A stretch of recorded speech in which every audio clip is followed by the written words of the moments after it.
नमस्ते जी, ओम नमः शिवाय। आज हम बात करेंगे कपालभाति प्राणायाम के बारे में। सबसे पहले जान लेते हैं कपालभाति का मतलब क्या है। कपाल मतलब मस्तिष्क, हमारा माथा। भाति मतलब चमक, इल्यूमिनेशन। प्राणायाम को लगातार अगर आप करते जाएंगे तो आपके माथे पे, चेहरे पे एक अलग तरह का तेज और चमक उत्पन्न होगी। तो इसे कब करें, कैसे करें, इसके बारे में जान लेते हैं। कपालभाति एक प्राणायाम ही नहीं, ये एक क्रिया भी है, षट कर्म की एक क्रिया भी है जो आपके शरीर के शुद्धिकरण में बहुत ज़्यादा मदद करती है। कपालभाति को करने का सही समय है खाली पेट। सुबह उठने के बाद पानी पीजिए, 1-2 गिलास पानी पीजिए। उसके बाद आपका पेट साफ हो जाए, उसके बाद ही आप कपालभाति क्रिया को कर सकते हैं।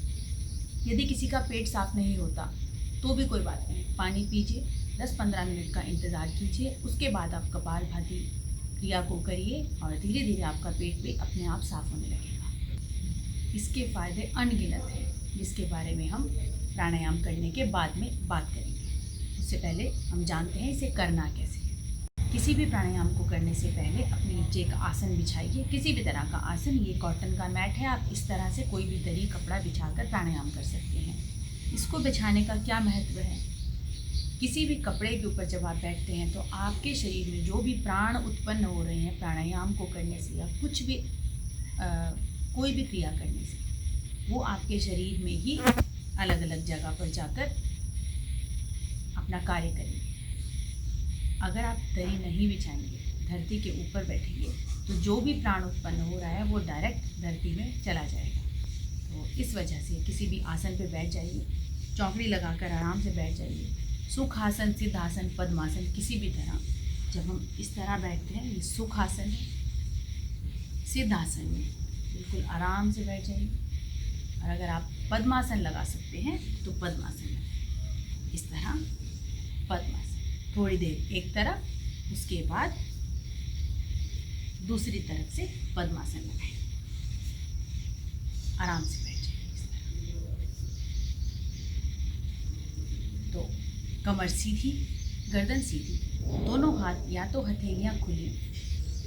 यदि आपको कोई समस्या नहीं है, आप सिर्फ अपने मन की शांति के लिए प्राणायाम कर रहे हैं, तो आप दोनों हाथों को रखिए इस तरह से चिन्ह मुद्रा। यदि आपको कमर में दर्द रहता है तो सहारा लेके बैठ जाइए, दोनों हाथों को रखिए मेरुदंड मुद्रा। यदि बहुत ज़्यादा वज़न है शरीर में, बहुत ज़्यादा, थोड़ा बहुत वज़न है तो नहीं, अगर बहुत ज़्यादा वज़न है तो दोनों हाथों को रखिए सूर्य मुद्रा। तो चलिए अब हम प्राणायाम की शुरुआत करते हैं। मैंने दोनों हाथों को चिन्ह मुद्रा में रख लिया।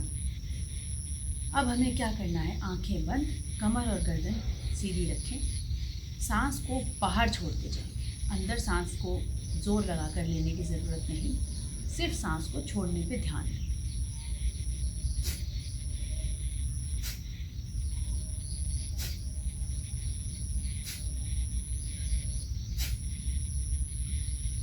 इस तरह करते जाएंगे। यही कपालभाति प्राणायाम और क्रिया है।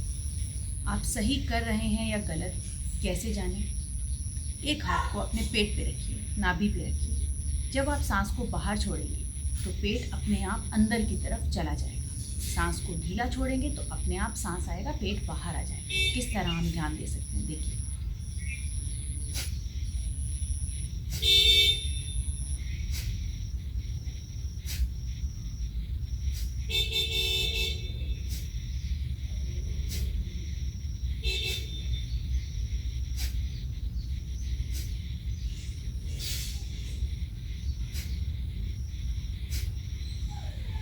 इस तरह से सांस को बाहर छोड़ते जाएंगे, पेट अंदर की तरफ जाता जाएगा। आपको सिर्फ सांस को बाहर छोड़ने पे ही ध्यान देना है।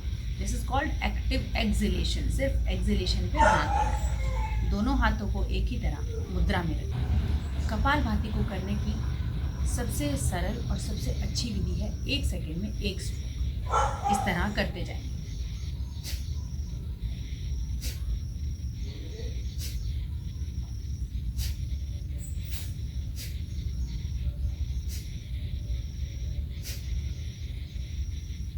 तरह करते जाएं। शुरू में 2 मिनट से शुरू करें, धीरे धीरे बढ़ाइए और 15 से 20 मिनट आप इसे हर रोज़ कर सकते हैं। बहुत सारी समस्याओं से आपको छुटकारा मिलेगा।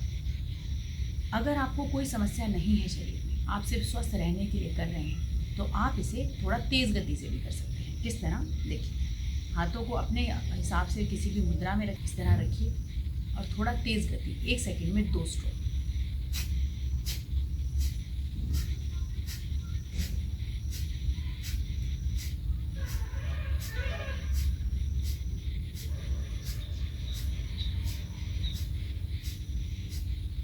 इस तरह से भी कर सकते हैं। यदि समस्या है कि बहुत ज़्यादा लंबे टाइम तक नहीं कर पा रहे, लेकिन करना है तेज़ गति में, तो थोड़ी देर तेज़ कीजिए, फिर धीरे धीरे करिए, फिर तेज़ कीजिए, फिर धीरे धीरे कीजिए। इस तरह से 5 मिनट, 7 मिनट धीरे धीरे बढ़ाकर आप 15 से 20 मिनट भी प्रैक्टिस कर सकते हैं। यदि आपका बीपी बहुत ज़्यादा हाई, बहुत ज़्यादा लो होता है, या फिर आपको हार्ट की कोई समस्या है, हार्ट का कोई सर्जरी हुई है पिछले 1 साल के अंदर, कोई ऑपरेशन हुआ है, वैसे तो आप हार्ट सर्जरी के केस में इसे प्रैक्टिस ना करें, लेकिन फिर भी अगर आपको लगता है आप धीरे धीरे प्रैक्टिस करना चाहते हैं, तो इन सभी केसेस में आपको बहुत ही धीमी गति से इसे प्रैक्टिस करना है। प्रैक्टिस छोड़नी नहीं है। ऐसा नहीं है कि आपको कोई नुकसान होगा, लेकिन अगर आप तेज़ गति से करेंगे तो गर्मी बढ़ने की वजह से बीपी भी हाई हो सकता है, इसीलिए आप इसे धीमी गति से कीजिए, कोई नुकसान नहीं होगा। दोनों हाथों को किसी मुद्रा में रखिए और बिल्कुल धीमी गति से।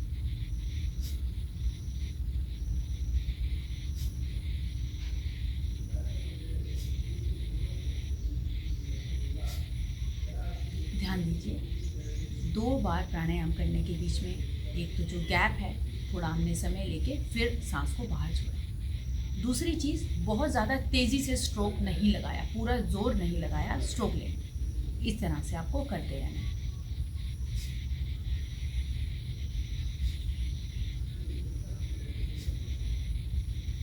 तो अब आप अपने हिसाब से आप समझ सकते हैं आपको किस गति से प्राणायाम करना है। उसके बाद भी आपको कोई समस्या है तो आप नीचे कमेंट सेक्शन में मेंशन कर सकते हैं कि हमें क्या चीज़ आपको समझ नहीं आ रही, हम उसका जवाब देंगे। स्क्रीन पे दिए गए नंबर पे आप कांटेक्ट कर सकते हैं, हमारी क्लासेस ज्वाइन कर सकते हैं। अगर आपको बहुत ज़्यादा कोई समस्या, आप लगातार प्रैक्टिस करना चाहते हैं, तो हमारे साथ आप संपर्क कर सकते हैं। चलिए, तो आगे बात करते हैं इसके फ़ायदे के बारे में। कपालभाति के अनगिनत फ़ायदे हैं। किसी भी तरह की समस्या है, आपको डाइजेशन से रिलेटेड, आपके पेट से रिलेटेड, आपको गैस बनती है, आपको एसिडिटी होती है, हाजमा अच्छे से नहीं होता, भूख कम लगती है या भूख बहुत ज़्यादा लगती है, खाना बहुत धीरे हजम होता है, खाने के बाद नींद आने लगती है, डाइजेशन बहुत स्लो है, फिर उसके बाद रिप्रोडक्टिव रीजन में आपको कोई भी समस्या है, मेल्स को प्रोस्टेट की समस्या बहुत ज़्यादा कॉमन हो जाती है, फीमेल को ओवरीज में सिस्ट, गांठें बनने लगती हैं, फाइब्रॉइड्स बनने लगते हैं, PCOS, PCOD, hormone imbalance, periods pain, बहुत सारी तरह की समस्या, पेट में सूजन, लीवर में swelling, digestion problem, then diabetes आपको हो गया है, किडनी आपकी वीक है, किडनी में स्टोन है, गॉल ब्लैडर में स्टोन है, स्प्लीन में ब्लड कम बन रहा है, हेमोग्लोबिन बॉडी में बहुत कम रहता है, किसी भी तरह की समस्या है, आपको हर समस्या में इस प्राणायाम को करने से बहुत ज़्यादा लाभ मिलता है, लेकिन बशर्ते आपको हर रोज़ नियमित रूप से इसे करते जाना है। नियमित रूप से धीरे धीरे 15 से 20 मिनट हर रोज़ आप इसे करते जाएंगे तो आपको इसके लाभ बहुत ही जल्द देखने को मिलेंगे। कौन इस प्राणायाम को कर सकते हैं? बच्चे से लेके बूढ़े तक सभी इसे प्रैक्टिस कर सकते हैं। सिर्फ आपको ये ध्यान रखना है, अगर आपको हाई बीपी, लो बीपी या फिर आपको बहुत ज़्यादा कमर में दर्द रहता है तो आप सहारा लेके कर सकते हैं, या फिर आपको हार्ट की कोई प्रॉब्लम है, हार्ट का कोई ऑपरेशन हुआ है, कोई सर्जरी हुई है, पेट में कोई सर्जरी हुई है, तो कम से कम 6 महीने का गैप रखिए।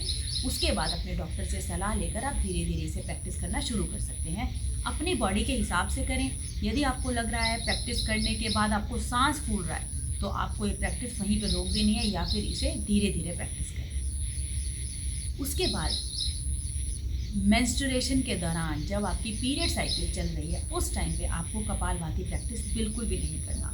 प्रेगनेंसी के दौरान आपको ये प्रैक्टिस बिल्कुल नहीं करना, बाकी सभी केसेस में इसे प्रैक्टिस किया जा सकता है। कपालभाति का एक और सबसे बड़ा फ़ायदा, जिसके लिए आजकल दुनिया बहुत ज़्यादा हर कुछ करने के लिए तैयार है, अपना वज़न कम करने के लिए, यदि आप कपालभाति को लगातार प्रैक्टिस करते जाएंगे, आपका डाइजेशन ठीक होगा, आपकी जो आंतें हैं और लीवर है वो लीवर नॉर्मल होगा, अगर फैटी है तो नॉर्मल होने लगेगा, आंतें साफ़ होने लगेगी, बॉडी टॉक्सिन्स को रिलीज़ करने लगेगी, बॉडी के अंदर जो भी गंदगी जमी है आपकी आंतों के अंदर उसे वो बाहर निकालने लगेगी। उससे क्या होगा, आपका डाइजेशन बहुत अच्छा हो जाएगा, फास्ट हो जाएगा, मेटाबॉलिज्म हाई हो जाएगा और धीरे धीरे आपका वज़न भी कम होने लगेगा।